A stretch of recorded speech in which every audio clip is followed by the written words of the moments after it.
गोष्ट लग्नानंतरच्या प्रेमाची भाग 20। नमस्कार मित्रांनो, चॅनलवर नवीन असाल तर न विसरता सबस्क्राईब करा। कथेचे यापूर्वीचे सर्व एपिसोड प्लेलिस्टमध्ये सेव्ह आहेत, पाहिले नसतील तर पहा। अभि ऑफिसमधून घरी येतो। आज जरा उशिराच घरी आलेला असतो तो। त्याला तर घरी येऊच वाटत नव्हतं। घरी तिचंच तोंड पाहावं लागेल मला या विचारामुळे त्याची इच्छा नव्हती घरी येण्याची। सर्वजण झोपले होते। अभि आल्यावर कमळा अभिला बोलते, साहेब जेवण रूममध्ये आणू का? अभि, नाही नको, मी जेवून आलोय बाहेरून बोलतो। तो त्याच्या बेडरूममध्ये जातो। आता दार ओपनच असते। आतमध्ये आल्यावर नेहमीसारखा आरोमा नसतो रूममध्ये। घरी गेलो तर तिचं तोंड पाहावं लागेल म्हणून त्याला घरी यावंसं वाटत नव्हतं, पण आता उलट होतं। त्याची नजर तिला शोधू लागते। कुठे गेली ही? रूममध्ये का नाहीये? कमळा खाली आहे, तिला जाऊन विचारतो पटकन असं त्याच्या मनात येतं। तो आल्यापावली तसाच फिरून पटकन कमळाला विचारायला जातो। कमळा असते अजूनही हॉलमध्ये। अभि कमळाला विचारतो, कमळाताई, अनुजा नाहीये रूममध्ये, कुठे आहे ती? कमळा बोलते, साहेब त्या तर दुपारीच गेल्या। ते ऐकून त्याच्या काळजात त्याच्याही नकळत धस्स होतं। तो पुन्हा विचारतो कमळाला, गेल्या म्हणजे? कुठे गेली ती? त्याला वाटलं गेली की काय त्याला सोडून गावाला तिच्या आई वडिलांकडे। कमळा बोलते, त्यांचे मामा आले होते अनुताईंना त्यांच्या घरी घेऊन जायला। त्या गेला त्यांच्या मामाकडे। अभिच्या मनात येतं, अशी कशी गेली मला न विचारता ती? खूपच पंख फुटलेत तिला। कमळा बोलते, साहेब तुम्हाला काही हवे का? अभि, नाही नको, काही नको बोलतो। कमळा जाऊ लागते तसा अभि तिला विचारतो, कधी येणार आहे ती परत? माहिती नाही साहेब, कमळा बोलते आणि ती जाते। अभि पुन्हा रूममध्ये येतो। अनु झोपायची त्या सोफ्याकडे पाहतो तो आणि बोलतो, तिची हिंमत खूपच वाढत चालली आहे। अशी कशी निघून गेली ती तिच्या मामाकडे? नवरा आहे मी तिचा, तिला मला सांगावंसंही वाटलं नाही। तो रागातच फ्रेश होण्यासाठी जातो। राहून राहून त्याच्या डोक्यात येत असतं, त्याला न सांगता गेली ती ते। तिला कॉल करून विचारणार होता तो, हे संस्कार आहेत का तुझे म्हणून? नवऱ्याला न सांगता जाऊच कशी शकतेस तू? पण तिच्याकडे मोबाईल नसतो, त्यानेच फोडलेला असतो तिचा फोन। तो स्वतःलाच बोलतो, मी का तिच्या विचारात अस्वस्थ होत आहे? ती गेली हे तर चांगलंच आहे ना, नाहीतर तिचं रूममध्ये असणं मला आवडतच नाही। कशाला हवी ती माझ्या रूममध्ये? ती नाही आली परत तरी मला काहीच फरक पडणार नाही। तसंही मला ती आवडत नाही, गेली ते बरंच झालं। त्याच्या मनात विचारचक्र चालू असतं। तो झोपतो बेडवर। आता सतत कूच बदलत असतो तो, झोप येत नव्हती म्हणून। त्याच्या बेडवरून तो सोफ्यावर नजर टाकतो। रोज ती झोपलेली असायची तिथे, आज ती नसल्यामुळे तो सोफा रिकामा होता। काही केल्या तिचे विचार त्याच्या डोक्यातून जात नव्हते। आता त्याला तिचा राग येत होता आणि स्वतःवरही चिडत होता तो। हो, अस्वस्थ वाटत होतं त्याला। तिचे विचार त्याच्या डोक्यातून जात नव्हते म्हणून। शेवटी तो डोकं दोन्ही हाताने गच्च धरून उठून बसतो। काय करू काय करू काय करू, काही केल्या डोक्यातून निघून जातच नाही ती। आता तो उशीत त्याचं तोंड खुपसवतो आणि झोप लागण्यासाठी मन शांत करण्याचा प्रयत्न करू लागतो। दुसऱ्या दिवशी तो लवकर उठून ऑफिसला जातो।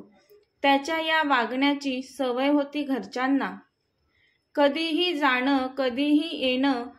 कमळाने सकाळी नीलम किचनमध्ये आल्यावर त्यांना सांगितलं सगळं अभिबद्दल।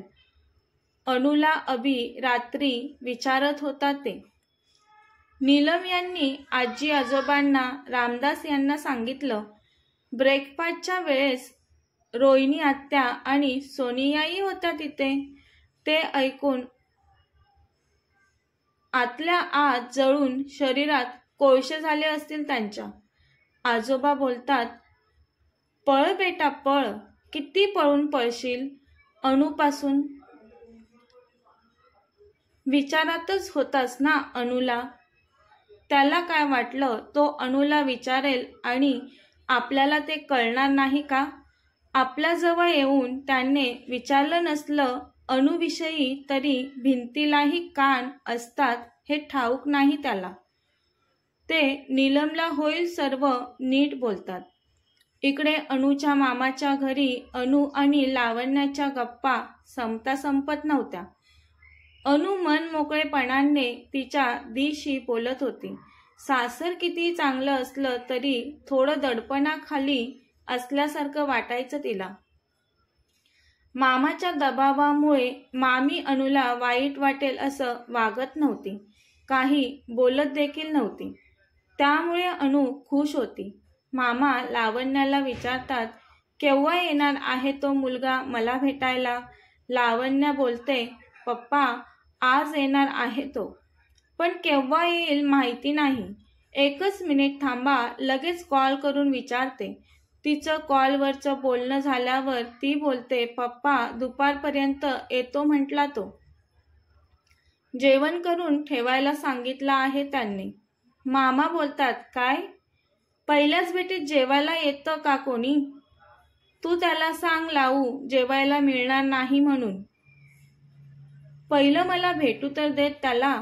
मुलगा कसा आहे पाहायला नको का. काहीच माहिती नाही आणि त्याला जेवण करून ठेवायचं का. अहो पप्पा चांगलाच आहे तो, आवडेल तुम्हाला. घरचे जेवण आवडतं त्याला म्हणून म्हटला तो जेवायला येतो. लावण्यादी मामाला बोलते. मामा बोलतात, बरं बरं ठीक आहे, वेळेवर यायला सांग त्यांना. मला नाईटला जायचं आहे आज, माहिती आहे ना तुला. हो पप्पा, लावण्या बोलते. काळजी नका करू तुम्ही, येईल तो वेळेत. त्या दोघीजणी पुन्हा गप्पा मारू लागतात. लावण्या बोलते अणूला, दुपारी भेटण्याचा कार्यक्रम झाला की आपण त्याच्यासोबत फिरायला जाऊयात. ठरलंय आमचं तसं. अणू बोलते, नाही दी, मी नाही येणार तुमच्या दोघांमध्ये. मी कशाला, बरं नाही वाटत ते. तुझ्या त्यांना मी आल्यावर माझा राग नाही का येणार. तुझ्यावरही रागवतील ते. लावण्या बोलते, नाही गो, तसा नाही येतो. त्याला राग नाही येणार, उलट खुश होईल. तुला सांगते बघ एक गंमत, आम्ही अजून एकमेकांना समोरासमोर पाहिलंच नाही. आमचं प्रेम फेसबुकवर एकमेकांना पाहून झाले. पप्पांना माहिती नाहीये अजून हे, नाहीतर त्यांनी त्याला भेटण्यास नकार दिला असता. म्हणून मी पण सांगितलं नाही पप्पांना. अगं दी, तू समोर नाही पाहिलंस त्याला. नक्की तो तुझ्यासाठी परफेक्ट आहे ना. अणू विचारते दीला. आहे ग, लावण्या दी बोलते. आल्यावर पाहूयात. येणारच आहे ना तो आता भेटायला. बोलणं खूप छान आहे त्याचं. त्याच्या बोलण्यावरच इम्प्रेस झाले मी. माझ्याशी नेहमी आपुलकीने बोलतो तो. अणू चल किचनमध्ये, तो दुपारी येणार आहे जेवायलाच. मम्मीला मदत करायला हवी स्वयंपाकात. त्यानंतर मला आज सुंदर तयार व्हायचं आहे त्याच्यासाठी. त्याला आवडायला हवी ना मी. अणू बोलते, आवडली आहेस ना दी तू त्याला, मग पुन्हा आवडायला पाहिजे असं का बोलत आहेस. अगं वेडाबाई, आता समोर भेटणार आहोत ना एकमेकांना म्हणून बोलते. अणू बरं बरं बोलते. दोघीजणी किचनमध्ये जाऊन मामीला मदत करू लागतात. ऑफिसमध्ये कामात अभि व्यस्त असतो. त्याला राघवचा कॉल येतो. अभि तयार आहेस ना, आपल्याला जायचं आहे आता. अभि विसरलेला असतो कामामध्ये, त्याला राघवसोबत जायचं आहे ते. अरे यार, मी विसरलोच होतो. पण चल जाऊयात, काहीच प्रॉब्लेम नाही, बोलतो अभि. ये पटकन, मी वाट पाहतोय तुझी, राघव बोलतो. कुठे यायचं ते राघव अभिला ॲड्रेस पाठवतो. अभि त्या ॲड्रेसवर पोचल्यावर अनुला घ्यायला पहिला तो तिथे आल्याचं आठवतं त्याला. अभि अगोदरच राघव पोचला होता तिथे. तो अभि येण्याची वाट पाहत होता. दोघे भेटतात एकमेकांना. चल जायचं राघव, विचारतो अभिला. हो जाऊयात, अभि बोलतो राघवला. राघव लावण्याचं घर विचारत विचारत चालत होता. राघव जसं चालत होता तसं अभिला आठवत होतं अनुचा मामा इकडेच राहत होते. हा राघव पण ना, कुठे घेऊन चाललाय मला, अभि मनातच विचार करत असतो. लावण्या छान तयार होऊन राघवची वाट पाहत तिच्या घराबाहेर उभी असते. तिला पाहून पटकन लक्षात येईल तिचं तेच घर आहे त्यासाठी. दोघेही पोचतात. लावण्या खुश होते राघवला पाहून. लावण्या खूपच सुंदर दिसत असते. त्याच्यासाठी तिने साडी नेसलेली आणि साडीवर परफेक्ट मेकअपही केलेला असतो तिने. वाव, गॉर्जियस, बोलतो तो तिला आल्या आल्या. स्तुती करतो तो लावण्याची. ती खुश होत थँक्स बोलते त्याला. अभिला आतापर्यंत कळलेलं असतं राघव त्याला अनुच्या मामाच्या घरी घेऊन आलाय ते. त्याला तर लगेचच तिथून परत जावंसं वाटत होतं. पण त्याला तसं वाटलं म्हणून तो काय निघून परत जाणार नव्हता. शेवटी राघव आणि अभिची मैत्री त्याला तिथून जाऊ देणार नव्हती. मग त्याला किती वाटलं जावंसं तरी त्याचा नाविलाज असतो आता. तिथे थांबण्या वाचून त्याच्याकडे पर्याय नसतो. राघवच्या मागे अभि उभा असतो. राघवला पाहण्याच्या नादात लावण्याने अजून अभिला पाहिलेलंच नसतं. आता पाहते ती अभिला. त्याला पाहून तिच्या चेहऱ्यावरचे भाव बदलतात. ती मनातच हा इथे काय करतोय. तिला वाटतं अनुला घ्यायला आला की काय हा. तिच्या चेहऱ्यावरचे बदललेले भाव पाहून राघव मागे अभिकडे पाहतो. राघव बोलतो लावण्याला, हा माझा मित्र आहे. राघव आता अभिला बोलतो, अभि, मी बोलत होतो तुझ्याशी जिच्याबद्दल ती हीच लावण्या.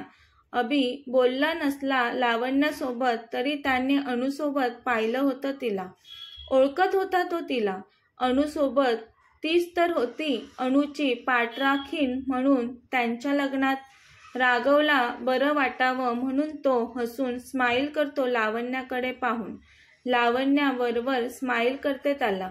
ती आवाज देते, पप्पा आलेत हे बाहेर. मामा येतात बाहेर, या बोलतात ते राघवला. अभिला पाहतात ते त्याच्यासोबत. मामा बोलतात, आश्चर्याने जावई तुम्ही. मामा जास्त काही बोलत नाही. दरवाजातच कुठे बोलत बसणार ना. या आतमध्ये बसा. मामा पुन्हा बोलतात त्यांना, अनु बेटा पाणी आण, पाहुणे आलेत. तसा अभि त्याच्याही न कळत अनु बाहेर येण्याची वाट पाहू लागतो. अनुला एक नजर पाहावंसं वाटतं त्याला. कालपासून दिसली नव्हती त्याला ती. त्याचं असं चाललं होतं, तुझं माझं जमेना आणि तुझ्या वाचून करमेना. पण पाणी घेऊन अनु न येता मामी येते. मामी खऊट स्वभावाचीच होती. मामाने किती दबाव टाकला तिच्यावर चांगलं वागण्याचा तरी मूळ स्वभाव बदलणार होता का मामीचा. ती अनुला नाही पाठवत बाहेर पाणी घेऊन. ती स्वतः येते. अनु बिचारी काम करत असते किचनमध्ये. राघव अभिला विचारतो, अभि तू जावई आहेस या घरचा. तो मामासमोरच मोठ्याने विचारतो. अभि बोलण्या अगोदरच मामा बोलतो, हो हे जावई आहेत आमचे. अभि त्या दोघांकडे पाहून स्माईल देतो. मागच्या वेळेस अनुला घ्यायला आलेला तेव्हा अभि बसला देखील नव्हता मामाच्या घरी. आता मित्रासोबत आल्यावर तर बरोबर बसला आहे. अनु बाहेर आली नाही म्हणून त्याचं मन त्याला बोलतं, ही अनु का नाही आली बाहेर. मामाने तिला बोलावलं होतं ना. काय करते ही आतमध्ये? लावण्य आणि राघव एकमेकाकडे पाहून गालातल्या गालात हसत असतात. मामा मोठ्याने, मग आवडली का आमची लावण्या? राघवला विचारतात. मामा मोकळ्या मनाचे असतात. तसा लावण्याकडे पाहणारा राघव भानावर येत थोडंसं लाजत बोलतो, हो, आवडली तुमची लावण्या मला. अभिचा मित्र आहे म्हटल्यावर मामा राघवला जास्त प्रश्न विचारत नाहीत. मामांना त्यांच्या लावण्यासाठी राघव जावई म्हणून पसंत पडतो. खुश होतात ते राघवला पाहून. त्यांच्यात थोडा वेळ गप्पा रंगतात. लावण्य अजून बाहेरच असते हॉलमध्ये. दोघांनाही एकमेकांपासून दूर जाऊ वाटत नव्हतं. आज पहिल्यांदाच ते समोरासमोर भेटलेले असतात म्हणून एकमेकांना किती पाहिलं तरी त्यांचं मन भरतच नव्हतं. शेवटी मामाच लावण्याला बोलतात, लावण्या, पाहुण्यांना उपाशी पाठवायचं आहे का? पाहतेस ना जेवणाचं? लावण्या हो पप्पा बोलून किचनमध्ये जाते. लावण्य किचनमध्ये येऊन अनुला बोलते, अनु, तुझा नवरा आलाय बाहेर. ते ऐकून अनुचं काळीज धडधडू लागतं. ती घाबरते. तिला वाटलं तो राघवला असेल. ती त्याला न सांगता मामाकडे निघून आलेली म्हणून तिला घेऊन जायला आला असेल अभि, असं वाटतं अनुला. अनुला घाबरलेलं पाहून लावण्या बोलते, अनु, घाबरू नको. तुझा नवरा आणि माझा होणारा नवरा हे दोघे मित्र आहेत. राघव सोबत आला आहे तुझा नवरा. अनुला आता थोडं रिलॅक्स वाटतं, पण मनात धाकधूक, भीती असतेच अभिची तिला. याला म्हणतात नवऱ्याची दहशत. असो. मामा किचनमध्ये येऊन अनुला बोलतात, अनु, जावई आहेत बाहेर. तू भेटली नाहीस अजून त्यांना. भेटायला ये त्यांना बाहेर. तशी अनु लावण्यादीचा हात पकडते. लावण्या बोलते, पप्पा, आता जेवण घेऊन येणारच आहोत. बसा तुम्ही, येतो आम्ही बाहेर. कथेचा पुढील भाग पाहण्यासाठी चॅनलला सबस्क्राईब करा. कथा आवडल्यास लाईक, शेअर आणि कमेंट करायला विसरू नका. धन्यवाद.